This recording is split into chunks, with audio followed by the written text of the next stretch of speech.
Good evening, everyone. It is 5:30, so we will get started and call to order the October 14th meeting of the Santa Barbara Citizens Independent Redistricting, or the County of Santa Barbara Citizens Independent Redistricting Commission. We welcome those of you that are joining us here for tonight's meeting. We will go ahead and get started with our meeting with a roll call. So, Ms. Tilton. Commissioner Trotsky has notified us that she is unable to participate tonight. Commissioner Twibell. Present. Commissioner McClintock. Present. Vice Chair Turley. Present. Commissioner Bradley. I'm showing him as absent. Commissioner Kasich. Present. Commissioner Bray. Present. Commissioner Ochoa. Present. Commissioner Hartman. Present. And Chair Morris. Present. So we have a quorum, so we can move forward, and we'll note if Commissioner Bradley joins us. Commissioner Bradley he's raising his hand. He's in the attendee, so he needs to be promoted to panelist. You're right. I see him on the list there. Dr. Daniel or Dr. Phillips, can you take care of that? Give him just a moment to appear on our screen. Welcome, Commissioner Bradley. My apologies. I had a little bit of trouble connecting tonight. No worries. We'll add you to the here list. Very well, folks. So let's move forward with our agenda. Items 1 and 2 again are informational. These remain the same with each of our agendas. Reminder to the community that Commissioner disclosures of ex parte communications can be found at the link found at the bottom of the drawsantabarbaracounty.org website, as well as a data collection forum for those in the public who wish to nominate or recommend organizations that the commission should attempt to engage through our public outreach. So we would point you to the website for both of those items. Next on our agenda is our consent calendar. We have one item on the consent calendar this evening. And I think at the direction of council or the advice of council, we're gonna pull that and actually have that be a regular item. The item is to authorize the continued use of teleconferencing without complying with the teleconferencing requirements imposed by the Ralph M. Brown Act as allowed by AB 361. Ms. Orden, can you give us a quick explanation of what that really means and what we're doing here?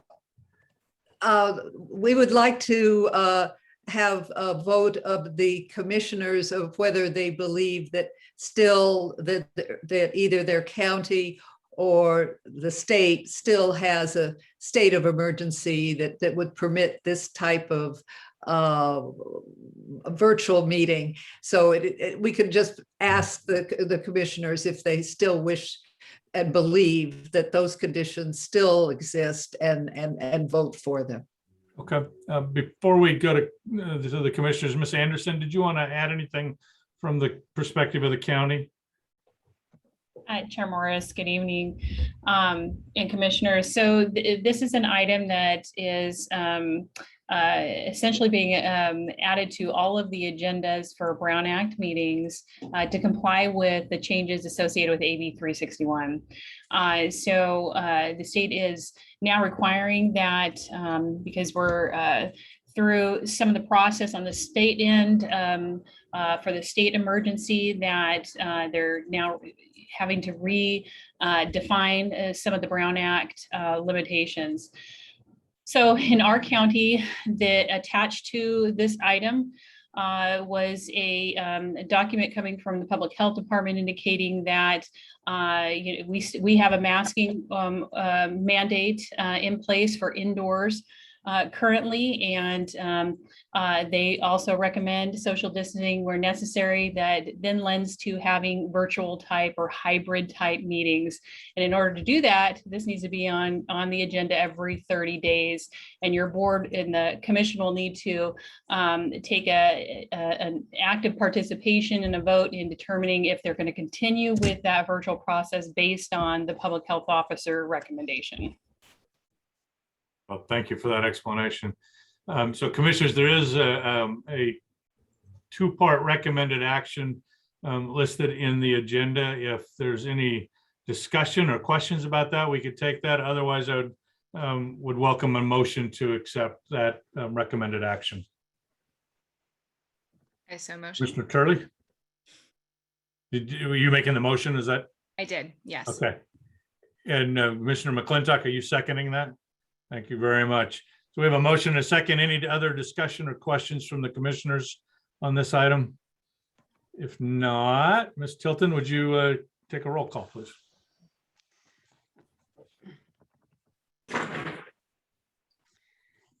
Commissioner Twibell, Aye. Commissioner McClintock, Aye. Commissioner Turley, Aye. Commissioner Bradley, Aye. Commissioner Kasef, Aye. Commissioner Bray, Aye. Commissioner Ochoa, Aye.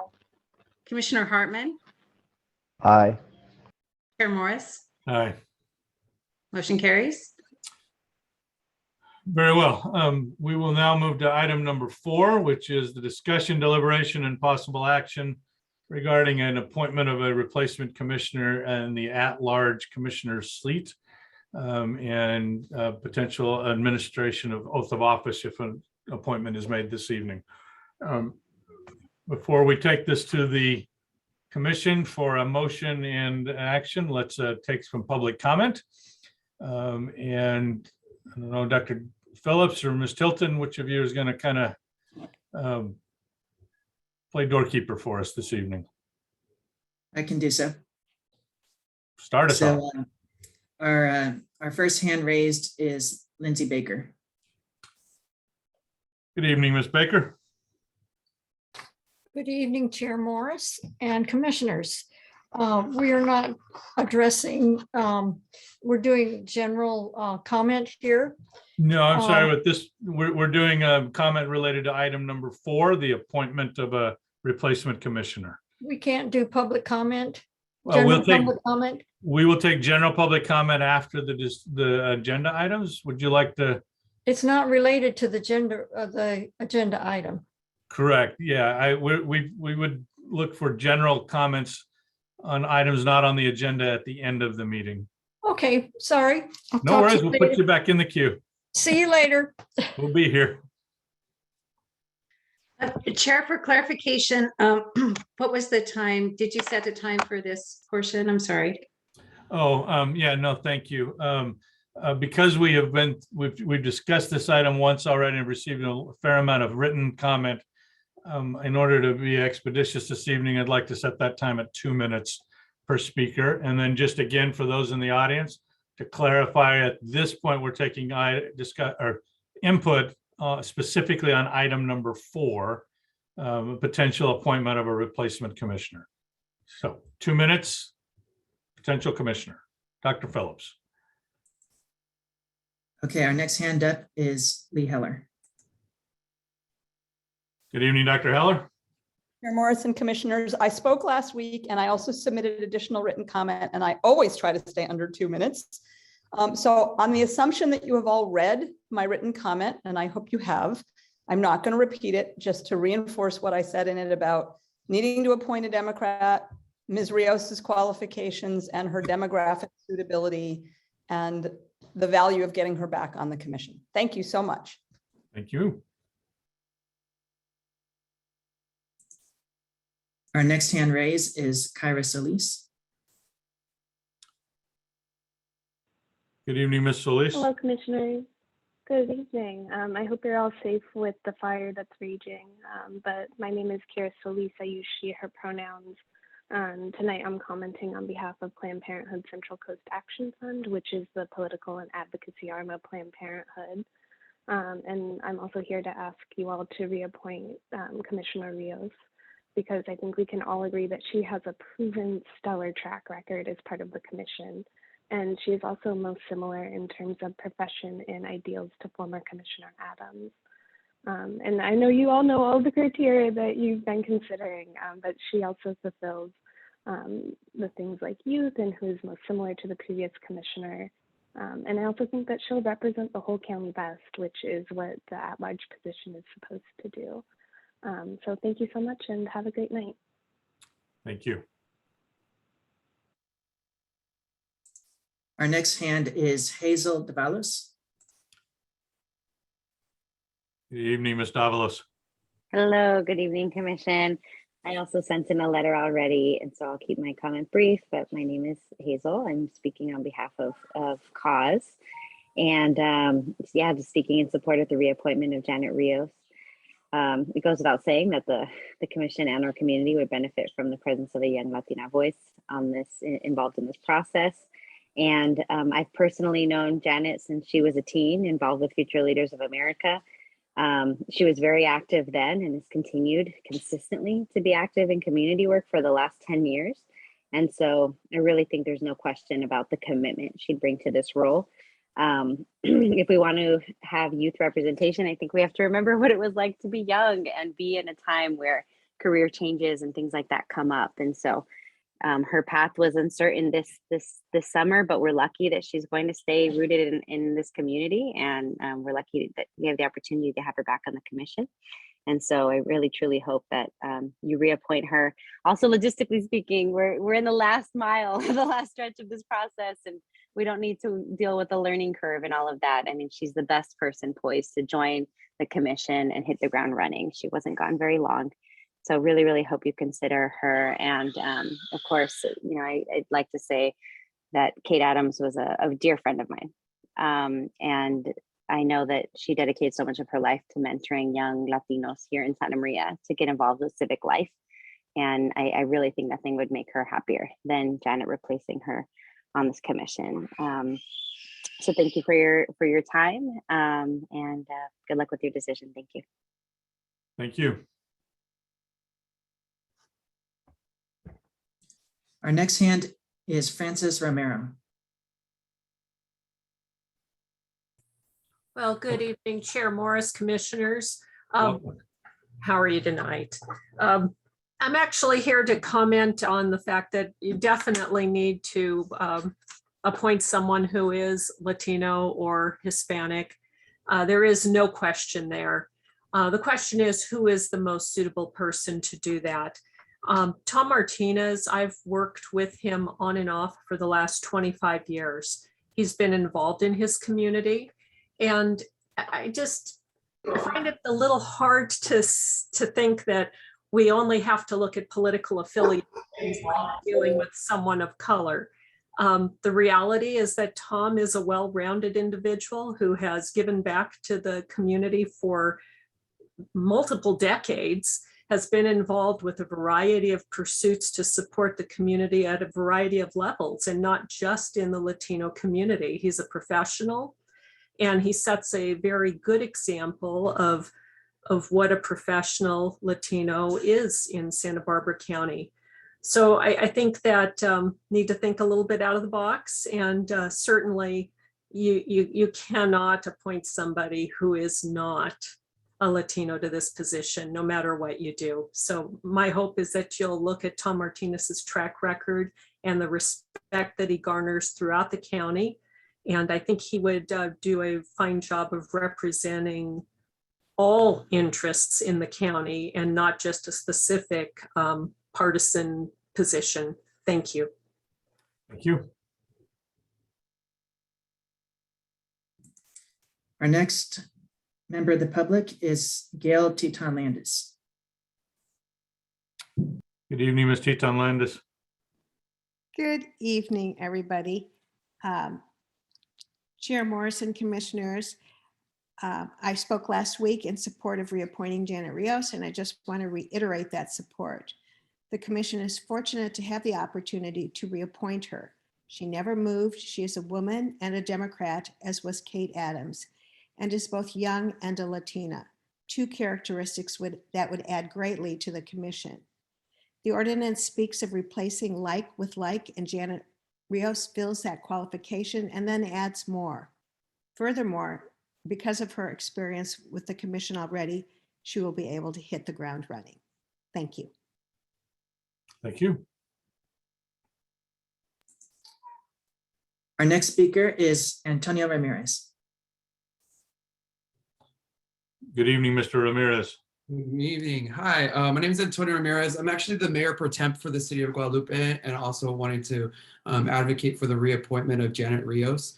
Although it was brought up a little while ago about representation, I think it's important to notice that I've also been able to work with her as my capacity as an instructor at Ellen Hancock College, working alongside Kate Adams. And when I say her, I mean Janet Rios.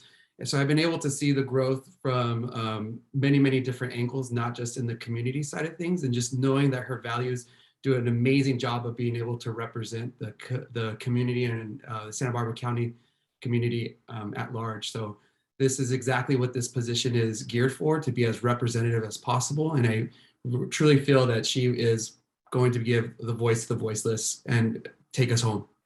So thank you. Thank you. Our next public speaker is Sarah Hewitt. Welcome, Ms. Hewitt.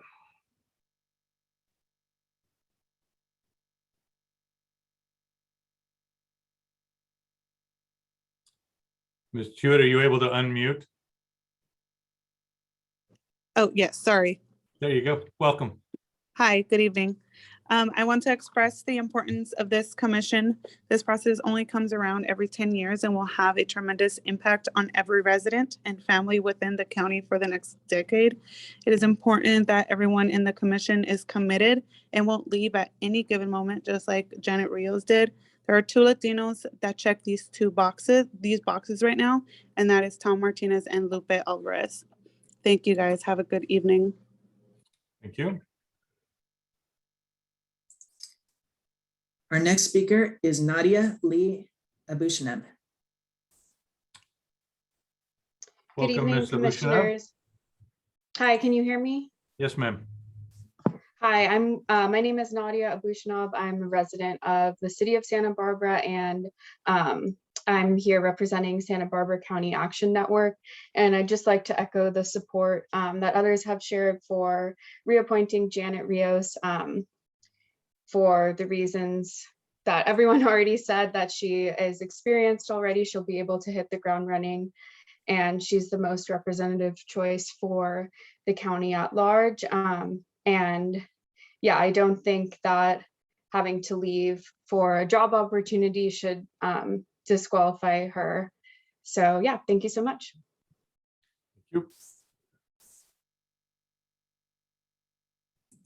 Next, we have Ian Bach. Good evening, sir. Good evening, Chair Morris and Commissioners. I'll be brief. I just want to reiterate what many people are saying tonight. I'm a 22-year-old resident of the city of Santa Barbara, and I strongly urge you to reappoint Janet Rios to this commission. I'll speak to the youth aspect especially. I think it's extremely important that we create opportunities on commissions like this for young people who actively want to be involved, to have those opportunities. I remember I made comment supporting Rios's appointment originally, and people criticized her civic engagement on social media. So I would hope that it wouldn't be so hard for people our age to be able to take positions like this and contribute to our community.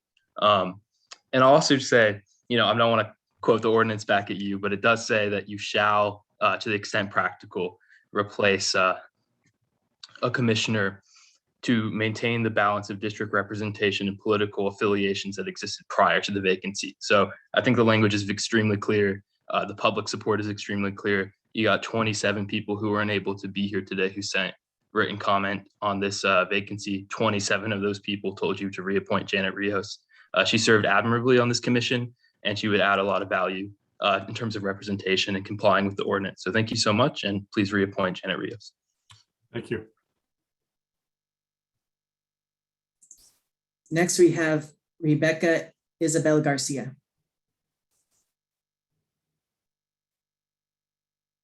Hello. You're welcome. Yes, hello, commissioners. My name is Rebecca Garcia, and I'm speaking tonight as a resident of Santa Maria and also as a policy advocate with Cause. I just want to echo what others have already said. I really urge the commission to reappoint Janet Rios, who has already proven how stellar she is, and how much she has to offer this commission during her time. Aside from that, it's so important that we maintain young Latino representation to ensure there's balance. I really hope that you move forward with that decision. Thank you. Next, we have Giovanni. Greetings, welcome. Hello, my name is Giovanni Medina, speaking as the North County Field Organizer for the Santa Barbara County Democratic Party. It's very nice to meet everybody. Speaking as somebody who lives in Santa Maria, who's also 21 years old, I strongly suggest that you guys reappoint Janet Rios for her position. Echoing a lot of the points that have been spoken about already, Latina women identifying person would be very crucial for this position. Also, I'd like to introduce the point that she is the daughter of folks who have worked agricultural. So just having somebody that has the experience and has had that in the home life and has had that in like the back of their mind, I think would be very crucial, specifically for the areas that she lives in and will be representing. So would strongly suggest the reappointment of Janet Rios. Thank you guys for your time, and I hope you guys take that into consideration. Thank you. The last hand we have raised at this time is Debbie Cloud. Good evening, Ms. Cloud.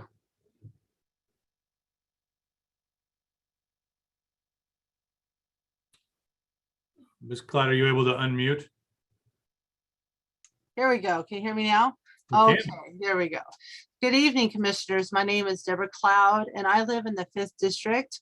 And there's no other better person to serve on this independent redistricting commission than Tom Martinez. He embodies the spirit of the North County and the community in which he has dedicated both his life and career. In addition to his work as an architect and planner, he has served for 38 years on the Boys and Girls Club, as well as a Rotary Club and Marion Hospital. And I believe he will bring the Hispanic voice to the commission in which you need so badly. Please support Tom Martinez to be the next commissioner on this board. Thank you. Thank you.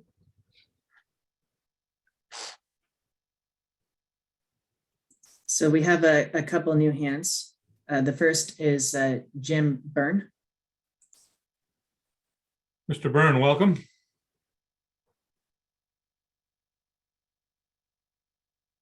Are you able to unmute? There you go. Thank you. Sorry about that. Thank you, commissioners, for giving us the opportunity to express our support for certain candidates. I really believe that you guys hold a very important position. Obviously, for the next 10 years, it's going to dictate a lot of the policies that the county will be voting on and deciding on. I believe the commissioners should show impartiality, and what I'm hearing a lot about is we need to replace with a Democrat this and a Democrat that. We can't lose sight that we need impartiality for this. This is an important decision. The folks that have come in and supported former candidate Commissioner Rios, raised some good observations, but we have to take into consideration this was a person who held the position and a person who is no longer there on her own accord. She decided to quit, whether it's for one thing or another. We need someone who's going to be committed. We need someone who knows Santa Barbara County. Tom Martinez is that person. This is a person who was born and raised here, spent time in the fields as well, is very connected to Santa Barbara County, very active in the community.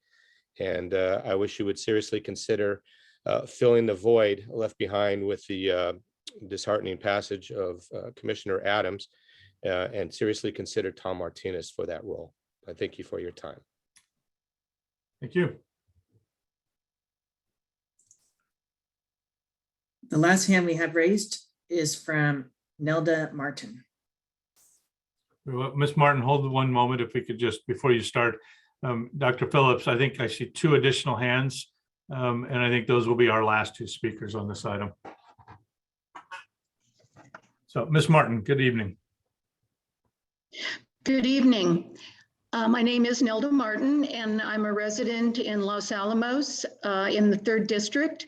I want to first thank all of you for your service on this commission. I know that it is tremendous work, and I appreciate the time and the energy that you have put forth on this. I'm here in support of Tom Martinez. I want to ask you to choose him to fill the position.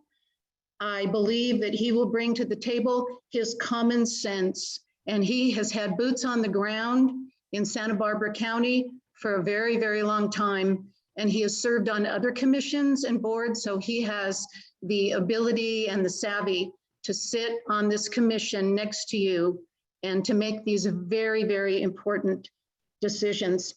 He will bring good common sense, and he will support every resident in Santa Barbara County. That's the kind of man that Tom Martinez is, and I think he will serve you well. And I thank you for your time. Very well. Dr. Phillips, just a moment before you move on. Okay, folks, as I look at the roster, we keep getting hands raised and taken down. So here's what I see. I see Rebecca Gowing, Connie Alexander, and Mayor Alice Patino. We're going to take those 3 speakers, and I think that we'll bring it back.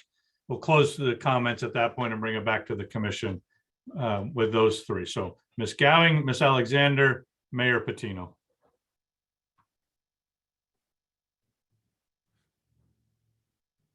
Good evening, Ms. Gowing.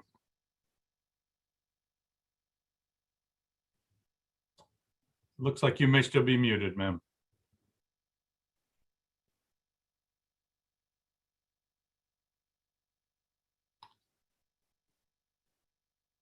Ms. Gowing, are you able to unmute?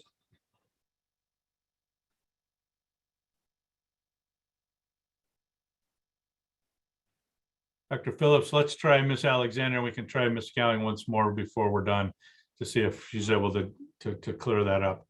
Ms. Alexander, welcome. Hi, thank you.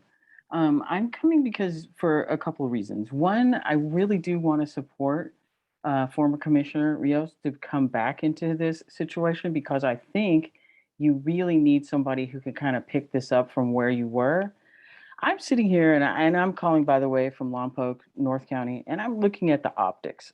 And the optics on this is hard. It's hard. I look at this and I think, well, where are the voices? I'm looking at the gender balance here. I see a lot. I'm a member of the African American community. I don't even see anybody here that like where our voices would end. And I think that she, because of her relationship with the African American community, And that is a very important relationship, will be someone that can reach out and that people will reach out to her. And so I just want to say, I think go down the road where that's easier right now, and not just easy, but the best choice for everyone. And that the representation is deeper than, quite frankly, what I'm looking at in these optics. Thank you. Thank you. Let's take Mayor Patino.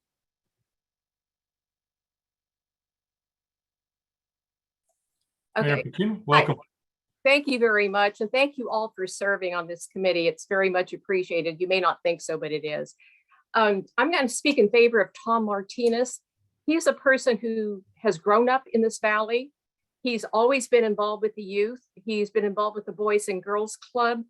He knows Santa Maria inside and out. And I bet if you ask people, they would say people know him more than they know me.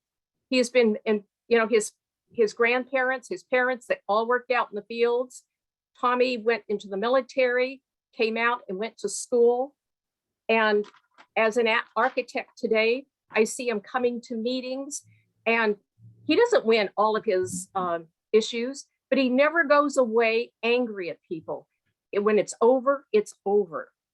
And he works within the framework of what he's supposed to do, not driven by ideology at all. And I think that I see him never losing his enthusiasm for this community. But as a Rotarian, you ask yourself, is it the truth? Is it fair to all concerned? Will it build friendship and trust? And will it be beneficial to all concerned? And that's Tommy. That's, like I said, you don't know if what he feels on different issues and the ideology, but he's really true to what he believes. And I think you will be well served by him. And once you get to know him, you're going to feel the same way. Thank you. Thank you. Dr. Phillips, let's try one more time with Ms. Gowing, and then we'll wrap it up.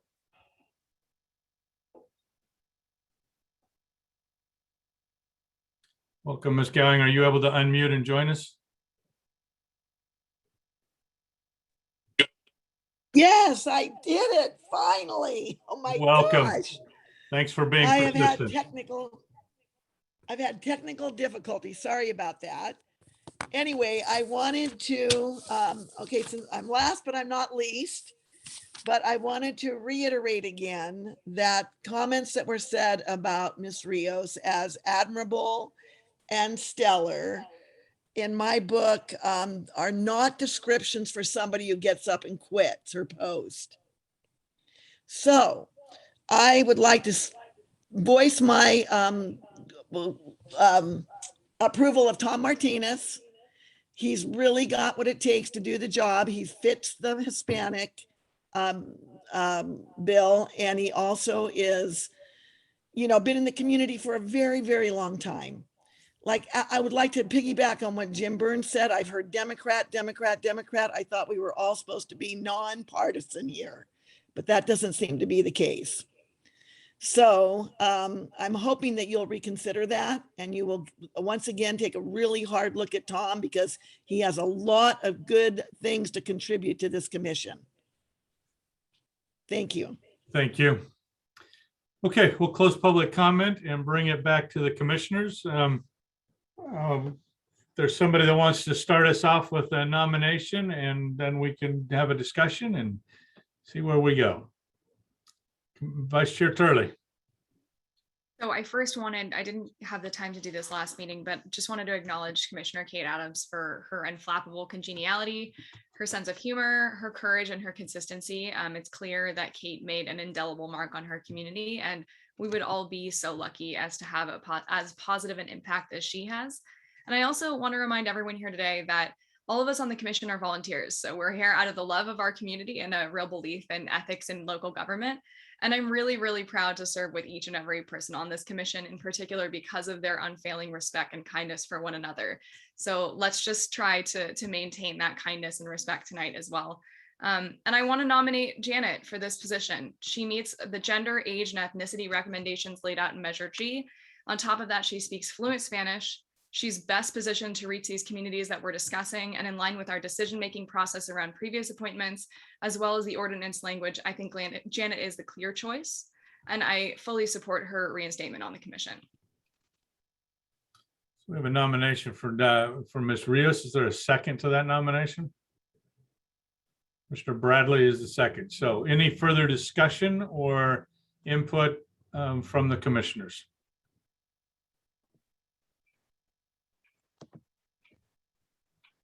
Okay, we have a motion and a second on the floor. Ms. Tilton?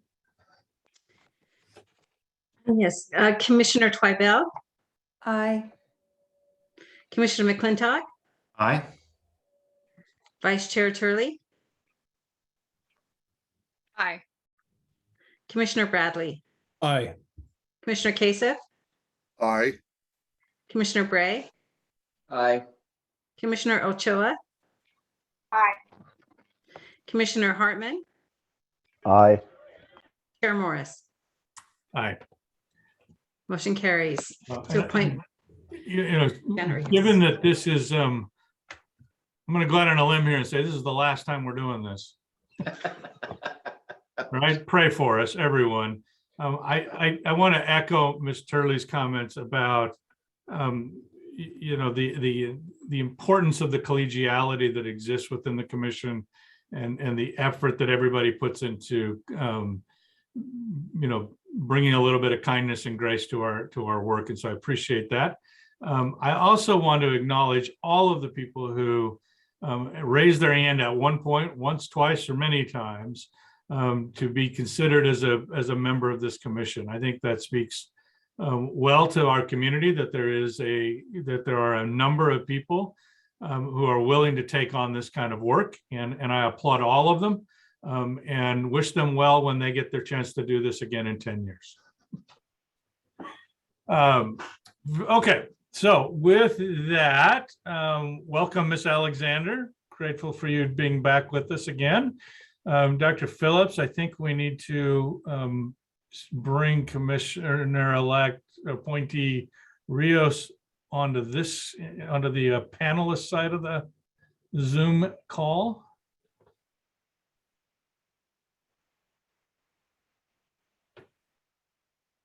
There we are. And Ms. Alexander, I will turn this over to you.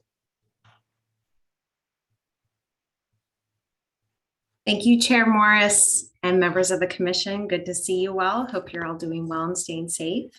Hello, Janet Rios. Good to see you again.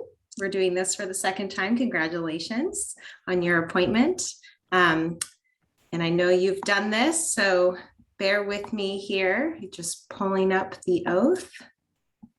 And if you can please raise your right hand and repeat after me. I, Janet Rios, do solemnly swear. I, Janet Rios, do solemnly swear. That I will support and defend. That I will support and defend. The Constitution of the United States. The Constitution of the United States. And the Constitution of the State of California. And the Constitution of the State of California. Against all enemies, foreign and domestic. Against all enemies, foreign and domestic. That I will bear true faith and allegiance. That I will bear truth and allegiance. Oh, sorry. That I will bear true faith and allegiance. That I will bear true faith and allegiance. To the Constitution of the United States. To the Constitution of the United States. And the Constitution of the State of California. And the Constitution of the State of California. That I take this obligation freely. That I take this obligation freely. Without any mental reservation. Without any mental reservation. Or purpose of evasion. Or purpose of evasion. And that I will well and faithfully discharge. And that I will, can you repeat that? I'm sorry. Yeah, sorry. It's the hardest one. And that I will well and faithfully discharge. And that I will well and faithfully discharge. The duties upon which. The duties upon which. I'm about to enter. I'm about to enter. Congratulations, Commissioner Rios. Thank you, everyone. Thank you. And I just want to, Kate Adams. You know, I didn't know her very well, but I got to, you know, interact with her in my time in Santa Maria, and it sucked hearing of her passing. I called Shalise and I was like, what is happening? I remember that day. because I had just heard. And so I will do what I can to fill shoes that I know can't be replaced. And just thank you once again for giving me this opportunity that I won't take for granted. Thank you. Thank you. Welcome back. Okay, let's move to item number 5, which is this is an opportunity for commissioners to add items to future agendas items. Is there anything that isn't on our upcoming agenda items that needs to be added? No. Okay. And Chair Morris, staff is going to be asking if we can put an item on the agenda to consider a second map submission deadline in addition to this initial map submission deadline. So if it's acceptable with the commission, we could place that on the next agenda. Without any objection, I think that's a good addition. And before we go to general public comments, I'm going to go a little out of order and ask for our staff reports. Let me start with Ms. Orden from Legal Counsel. Any items that she needs to share with us, and then Ms. Tilton, I'll give you some time for the demographer report. Yes, thank you very much, Chair. One very brief comment about ex-parte communications. Luckily, we have a very active group of community leaders and individuals who are very interested in what is happening here. We're beginning to see the maps coming in. We're beginning to see very thoughtful comments from organizations and individuals. But it is the time now that we are beginning to start true advocacy for various positions. And as a legal matter, although we encourage ex-parte communications because that makes the community part of this process, as a legal matter, we think that individual meetings with commissioners to go through the details of a map, the reasons behind it, the advocacy for a certain map should not occur. We want that kind of advocacy to be heard from each and every one, by each and every one of the commissioners. And rather than doing it piecemeal, one-on-one, 1-on-3, 1-on-2, we think the very best way is to get that communication here at the meetings with all the commissioners having the ability to hear it at the same time. So it certainly is not inappropriate for such one-on-one meetings to go forward as long as they're logged into our ex-parte communications. But we really encourage that type of communication be here with the group. Thank you. Any questions or from any of the commissioners? Commissioner Bradley? Yeah, Ms. Orden, I just wanted to clarify your statement. If we do meet with groups outside of our public meetings here, so it's okay, of course, to answer general questions having to do with meeting the Voting Rights Act and all the other requirements of the ordinance and walking someone through that process, but you specifically do not want any advocacy for a particular map or where to draw the lines, that sort of thing. Is that what I'm hearing you say? Just to be clear. Absolutely, that is precisely what I'm saying. And we want that communication, however, but we want that communication to be shared with all of the commissioners at the same time. And certainly we do not want to stop the kind of communication that has been going on during these last months, in general, talking about the function of this commission and the Voting Rights Act. Okay, thank you. Good clarification. Anyone else? Okay, Ms. Tilton. Thank you, Chair Morris and commissioners. I do want to give an update on where we are with the 2020 official census data and the mapping tools. Just give a real quick outline, a real quick background. On September 20th, the state, or actually, correction, it was after midnight. So it was September 21st, the state released the official prisoner adjusted data, and NDC went to work verifying that data as we do with any data set that we receive. We actually discovered that there were significantly flawed, the data were significantly flawed due to some methodology that was not accurate. We notified the state went back and fixed it and actually released the actual official redistricting data on September 27th, in the evening of September 27th.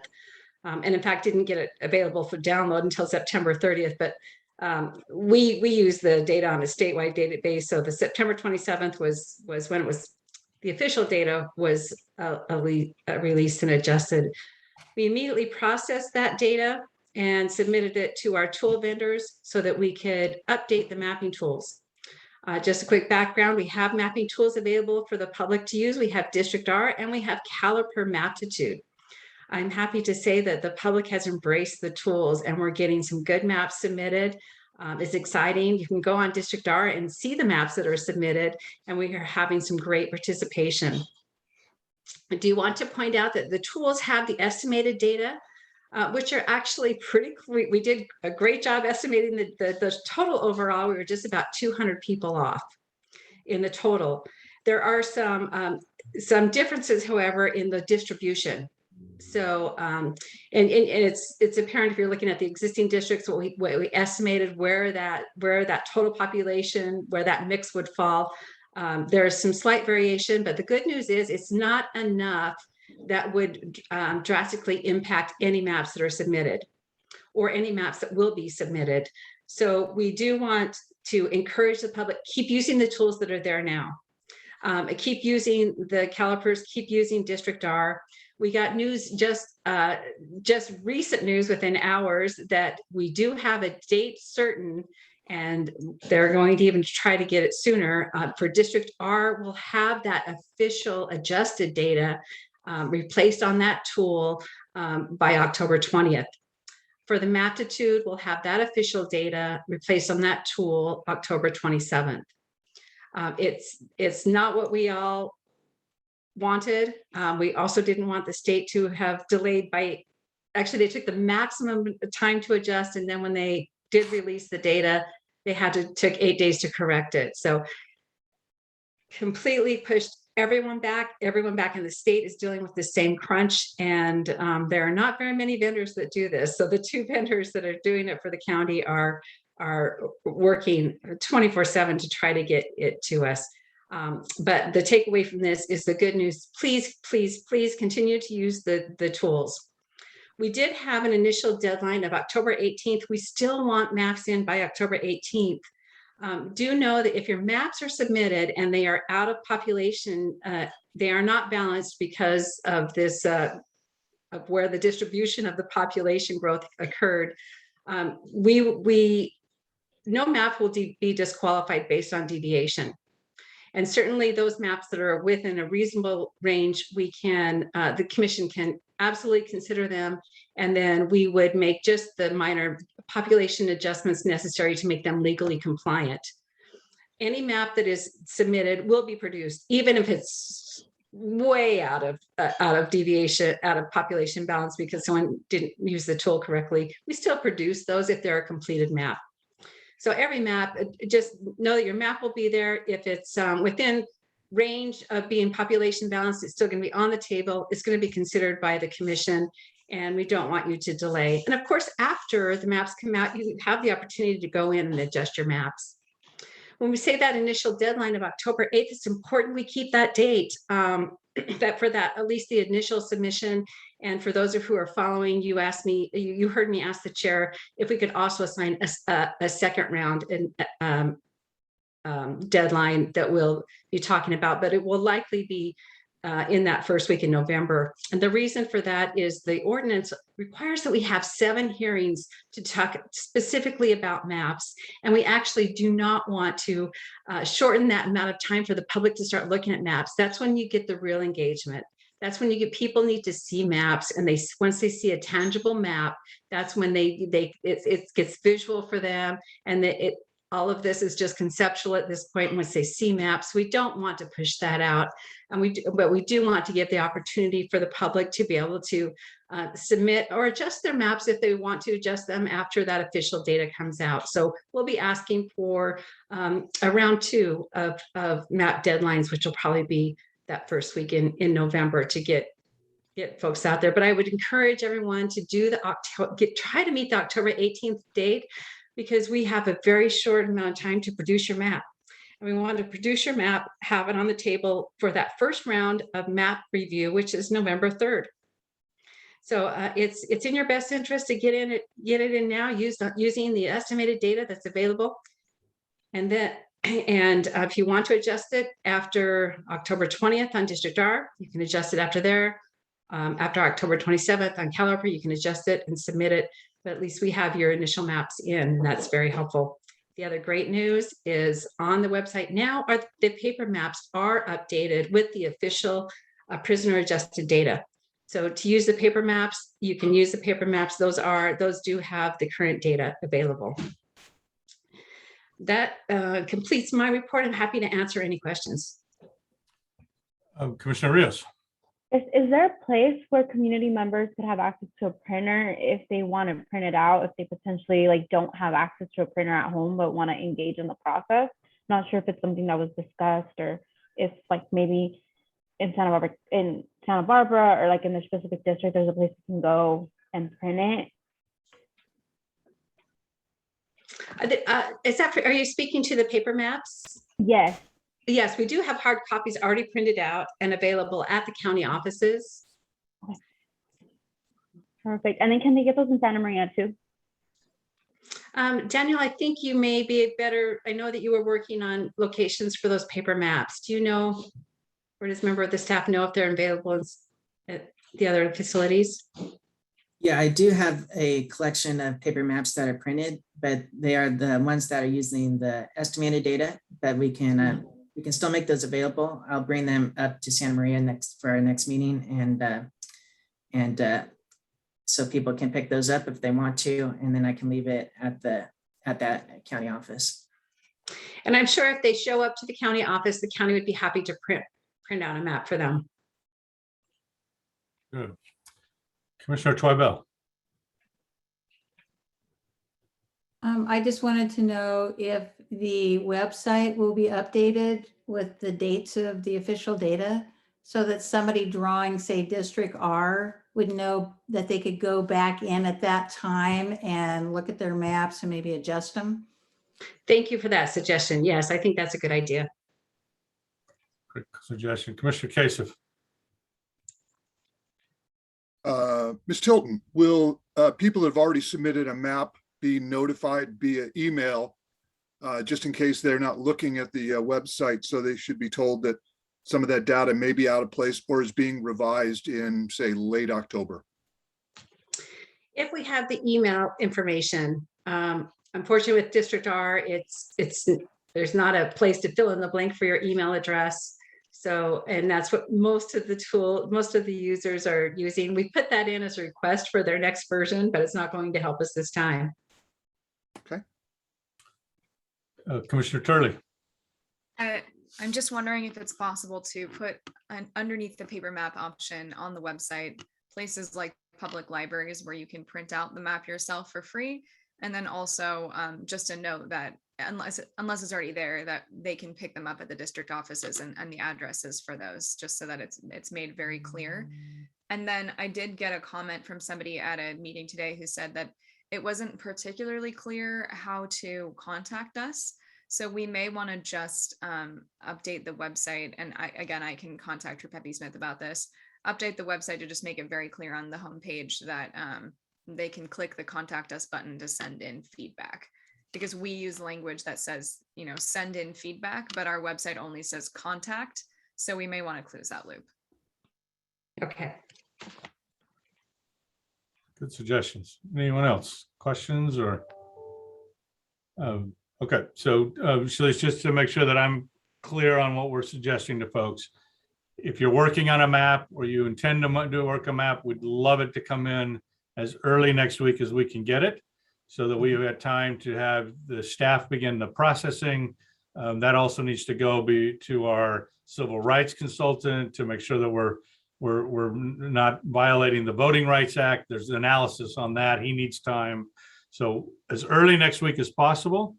Middle of next week, at least with the District R tool, we expect the data to be refreshed with the official data.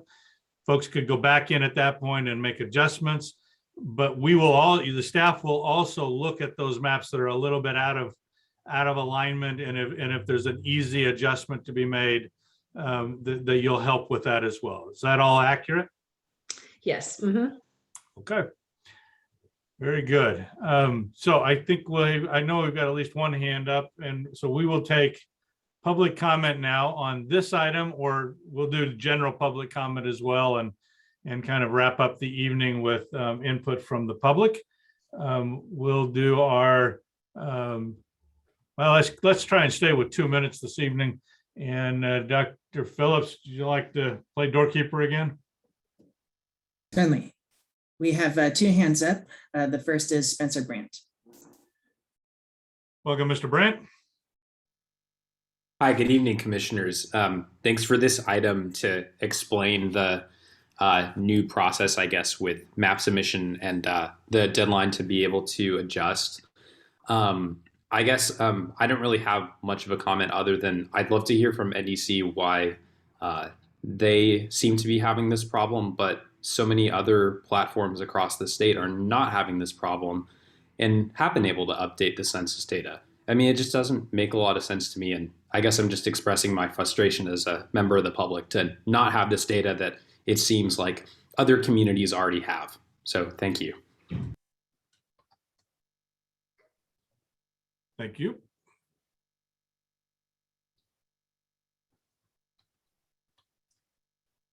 Who's next? Next speaker is Lee Heller. Welcome back, Dr. Heller. Chair Morrison, commissioners, I have questions, and I know public comment isn't always a place for you to respond, but these are informational. So it's a relief to hear that people can adjust their maps, because I was going to ask about an extension or a second deadline, and that will be on the agenda. So maybe staff could explain when I'm done how people will be able to do that. I'm not drawing maps. Let me begin by saying that I am map incompetent, but I know people who are, and I'm concerned about their ability to draw maps that are statistically accurate and up to date. Also, as someone who hopes to comment on maps, is there a way for people submitting maps to submit an accompanying narrative to explain their choices? Because that's really helpful to me and understanding why people put communities and lines where they do. I had been told that maps would be functionally anonymous, and I think that's a good thing to remove any partisan bias when we look at maps. But if there's a way to allow the map drawers to explain, even if you take their names off, what they're doing and why, I would really like to see that. And so I thank you for your time tonight. Thank you. Let's pause real quick. And Mr. Can you at least answer that first from a technical perspective? How do people go back in and make adjustments to their maps after they've submitted them? Yeah, and District R doesn't make it as easy to submit comments as you're submitting the map, but we do want folks to use the send us your feedback tool, which we will make more prominent on the website, and send us an email describing their map. Some users who are using District R, if they do not save, if they save the map to the gallery, it's very easy for them to go in and edit their maps. If they haven't saved it to the gallery, then they need to save the URL. And it's just, there are instructions when you're saving to save the URL if you want to go back and change. But it's thanks for asking that question, Dr. Heller, because that's it's not that part of it is not as straightforward. This is their first round with this software. They hit it out of the ballpark, but there were a few There are a few things that could even make it even greater. So yeah, we ask you to go in and submit your comments through the website. And if you have your map number, we need your map number. It'll get the URL, gives you a common URL, and then a unique, I think it's a 5-digit number, or you save your URL and you can go back and update that map if you have the URL, or if you've saved it to the gallery, you can hop in through the gallery. Very good. Thank you for that. Dr. Phillips, who's next?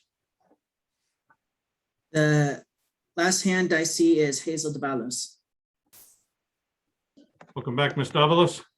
Hello again, commissioners.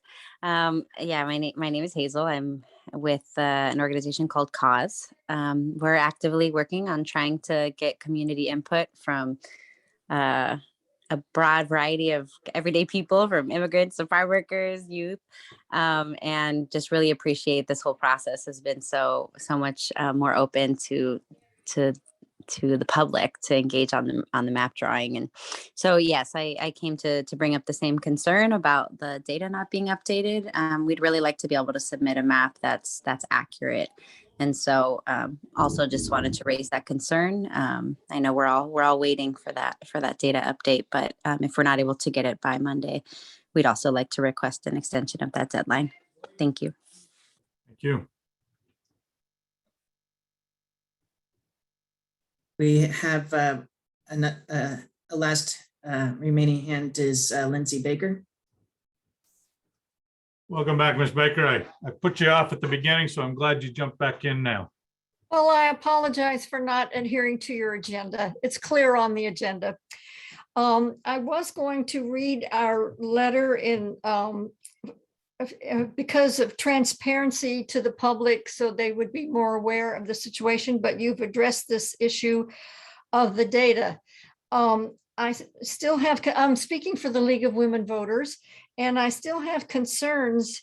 You will not be changing the deadline, but is the community aware of that? Will people feel that there was a deadline and they missed it and not submitted a map as a result? Is there any way to do more community informing the community as to this situation so that you'll get as many maps as you can?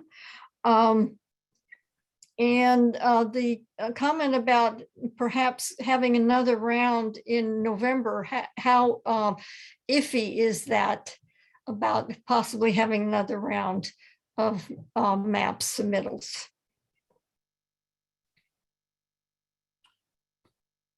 And Chair Morris, I can Please.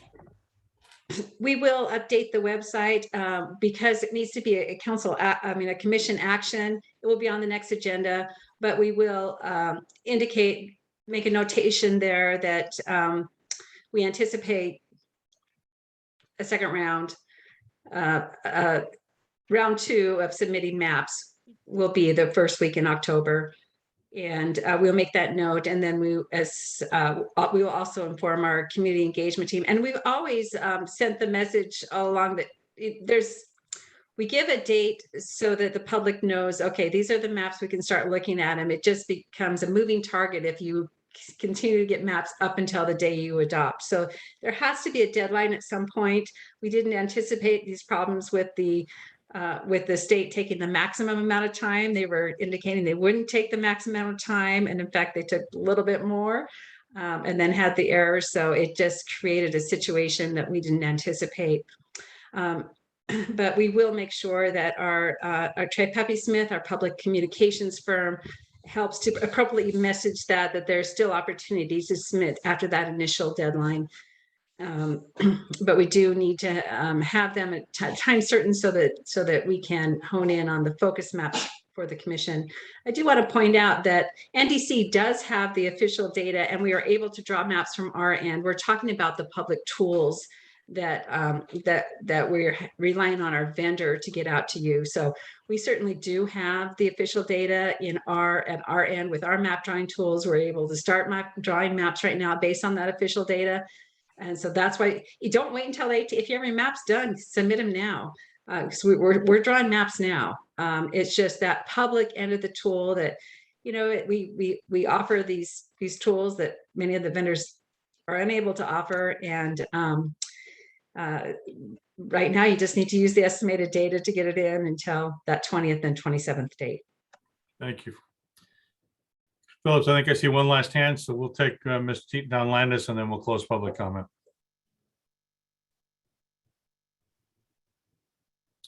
Hello again, commissioners. I'm not sure if I missed something, but I know there was a question asked about if there was going to be a way for map drawers to submit narratives that explain their maps. Is there a process for that? Ms. Tilton? Yes, and now that the question has been asked a couple times, I'll also work with our communications team to make this more clear on the website. But if you're using the paper map tool, you can submit the comments right with your paper map. If you're using Caliper, there's a box, the Maptitude, there's a box where that prompts you to submit your comments. It's not as apparent with District R. And so we will make sure that our instructions are updated to guide people to submit through the usual feedback format email that is listed on the website. So the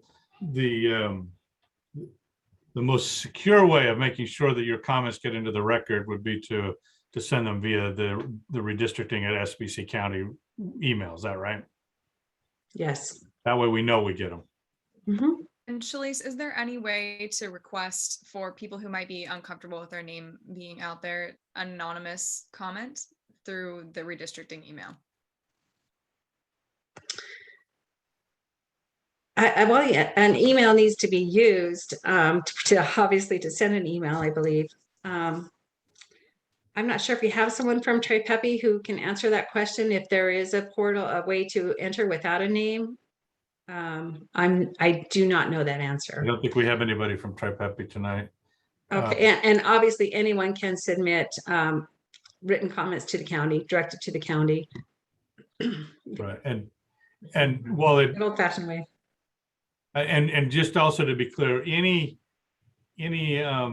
use of those comments or maps that we do as part of our review will be anonymized. Is that my understanding, that when you come to the meeting on November 3rd and share the maps that have been submitted and the comments that we've received, you're not going to identify the authors at that point. I recognize that they're part of the public record at the county, but we're not going to use them in our process. Is that a fair understanding? Yes, typically we summarize the map submitters comments. So we'll, for example, say map number 1, and then just list out the map submitter comments. Right. So it may not be perfectly anonymous, but it at least in our forums, we won't be sharing. And oftentimes the map submitter themselves will want their maps identified. So in their comments, they will say, a group of citizens got together, we're known as this name, and our cause is such and such, and we think this map such and such. So sometimes the comments themselves will be identifiers. That's certainly up to this comment, the map submitter. Okay. So we'll close public comment and bring it back to the commissioners to wrap up. Ms. Rios, I think you had your hand up a moment ago. Did we cover it, or do you still have a question or comment? I think y'all covered it. My question was there a plan on how to outreach to the community about the extension and the data update, just to make sure folks didn't miss out on that, but I see us in the process. Great. Commissioner Twibell. I just wanted to make sure that if you submitted a map, let's just say District R after the 18th, that you could submit it, that there's no kind of deadline in the process itself for the mapping tool. You can. That is correct. You will be able to submit after the 20th. But I think what the staff asked us to do at our next meeting is we will at that point be asked to consider a final deadline at sometime after that. But it's not the 18th. Right. And I just to say it one more time, and we've said it often, is that it is and was an initial deadline that was set on October 18th, but every day after October 18th, as soon as the public can, they should be submitting maps, and then we will discuss deadlines again at the next meeting. Very good. Commissioner Rios. Does the website where the calendar is located explain that under deadline to submit initial draft map? Like, I don't know, right now it's very ambiguous, like it's very broad. Like it makes me think, oh, that's the final deadline. Like, should we put like there's a soft deadline or deadline subject to change? I don't know. I think that's part of the package of updates we'll ask the Tri-Pepe team to help us do right away. Yes. Okay, commissioners, we're at the end of our agenda unless anybody has an item for the good of the order. Seeing none, we thank those from the public that have joined us this evening and the staff that are here as well, both from our consulting teams and the county. We recognize this was an extra meeting that wasn't anticipated, so we're grateful you were able to work us into your calendars. And we will be adjourned until November the 3rd. Thanks, everyone. Thank you. Good night. Good night. Thanks, everyone. All right.